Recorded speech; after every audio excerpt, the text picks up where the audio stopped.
அனைவருக்கும் என் அன்பு வணக்கம். அண்மையில், அதாவது இந்தியாவின் நாடாளுமன்ற தேர்தல் முடிவுகளெல்லாம் வந்ததற்கு பிறகு ஆர்எஸ்எஸ்ஸினுடைய தலைவர் மோகன் பகவத் நாக்பூரில் பேசுகிற போது ஒரு குறிப்பிட்ட செய்தியை வெளிப்படுத்தியிருக்கிறார்.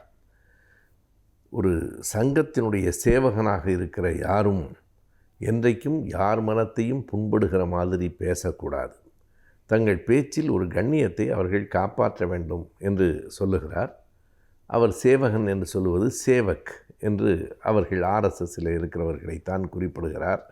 அப்படி யாருக்கு அறிவுரை சொல்ல வேண்டிய கட்டாயம் மோகன் பகவத்துக்கு நேர்ந்திருக்கிறது என்றால் சின்ன குழந்தைக்கும் விடை தெரியும். தேர்தல் காலகட்டங்களில் இன்றைய பிரதமர் மோடி அவர்கள் பேசிய பேச்சுகளுக்கான அறிவுரை தான் அது என்பதை நம்மால் புரிந்து கொள்ள முடிகிறது. முதல் 3 கட்டங்கள் தேர்தல் நடந்து கொண்டிருந்த போது நிதானமாகத்தான் பிரதமர் மோடி பேசினார். பிறகு முதல் 3 கட்டங்களில் அவ்வளவு பெரியதாக வாக்குகள் வரவில்லை என்ற உளவுத்துறையினுடைய செய்தியை கேட்டதற்கு பின்போ என்னவோ 4லிருந்து 7வது கட்டம் வரை நடந்த தேர்தல் காலத்தில் அவருடைய பேச்சு மிக கடுமையாக இருந்தது. குறிப்பிட்ட ஒரு மதத்தினரை எதிர்த்து பேசுகிற உரையாக அது இருந்தது. ஒரு பிரதமர் அப்படி பேசுகிறாரே என்கிற எண்ணம் அவருடைய ஆதரவாளர்களுக்கே வந்தது. ஒரு கூட்டத்தில் பேசுகிற போது அவர் என்ன சொன்னார் என்றால், காங்கிரஸ் கட்சி ஆட்சிக்கு வருமானால் இந்து பெண்களின் தாலி உட்பட எல்லாவற்றையும் கடற்றி எறிந்து விடுவார்கள், எல்லாவற்றையும் முஸ்லீம்களுக்கு கொடுத்து விடுவார்கள் என்றார். இது எந்த விதமான ஆதாரமும் மற்ற பேச்சு. காங்கிரஸ் கட்சியினுடைய ஆட்சி எத்தனையோ ஆண்டுகள் நடந்திருக்கிறது.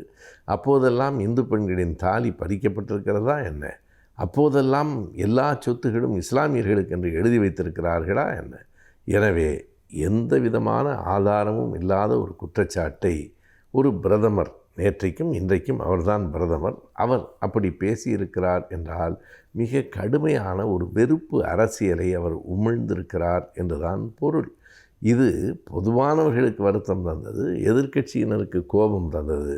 அவர் எந்த ஒரு அமைப்பில் இருக்கிறாரோ அந்த ஆர்எஸ்எஸ் இயக்கத்தின் தலைவருக்கே கூட இது கூடுதலானது அல்லது கூடாதது என்று புரிந்துதான் நாக்பூரில் பேசுகிற போது சொல்லியிருக்கிறார்.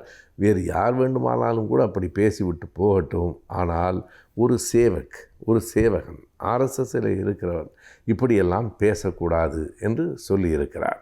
எனவே நாடு முழுவதும் ஒரு வெறுப்பை அவர் உருவாக்கியிருக்கிறார். ஆன்மீகத்தை பயன்படுத்தி, மதத்தை பயன்படுத்தி அரசியலில் முழுமையான வெற்றியை பெற்றுவிடலாம் என்று கருதியவர்களுக்கு இந்த நாடாளுமன்ற தேர்தல் ஒரு மிகப்பெரிய படிப்பினையை வழங்கி இருக்கிறது. நாம் இப்படி எண்ணி பார்க்கலாம்.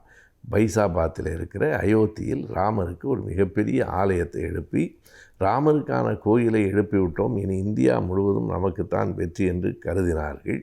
அதற்கு பிறகு கன்னியாகுமரியிலே தியானம் செய்தால் இது ஒரு பரப்பப்படுகிற பெரிய பரப்புரையாக இருக்கும், எனவே வெற்றி நமக்குத்தான் என்று கருதினார்கள். ஆனால் என்ன விந்தை என்றால், எந்த தொகுதியில் அந்த ராமர் கோயில் கட்டப்பட்டிருக்கிறதோ அந்த ஃபைசாபாத் தொகுதியிலும் அவர்கள் வெற்றி பெறவில்லை. 54,000 வாக்குகள் வித்தியாசத்திலே தோல்வியை தழுவினார்கள். அதுபோல் எங்கே உட்கார்ந்து அவர் தியானம் செய்தாரோ அந்த தியானம் செய்த கன்னியாகுமரி தொகுதியிலும் வெற்றி பெறவில்லை. நாங்கள் ராமருக்கு கோயில் கட்டிவிட்டோம், ஒரு பெரிய ஆன்மீக தடம் பதித்து விட்டோம் என்றார்கள். தடம் பதித்த இடத்திலும் வெற்றி பெறவில்லை, தவம் புரிந்த இடத்திலும் வெற்றி பெறவில்லை. ஆகவே இன்றைக்கு நாட்டில் ஒரு தெளிவு வந்திருக்கிறது. ஆன்மீகம் என்பது தனிப்பட்ட ஒன்று, அரசியல் என்பது பொதுவான ஒன்று. லெனின் சொல்லுவார், as far as we are concerned, religion is a private affair என்று சொல்லுவார்.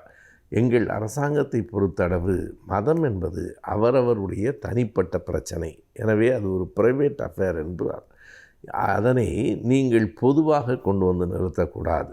ஆன்மீகமும் மதமும் தனிப்பட்ட கருத்துடையது, அரசியல் பொதுமக்களுக்கானது. இரண்டையும் ஒன்றாக போட்டு குழப்பியதை எதிர்க்கட்சியினர் அல்ல, பொதுமக்கள் அல்ல, அவர் சார்ந்திருக்கிற இயக்கத்தின் தலைவரே கண்டிக்கிற நிலையை இன்றைக்கு நாம் பார்க்கிறோம்.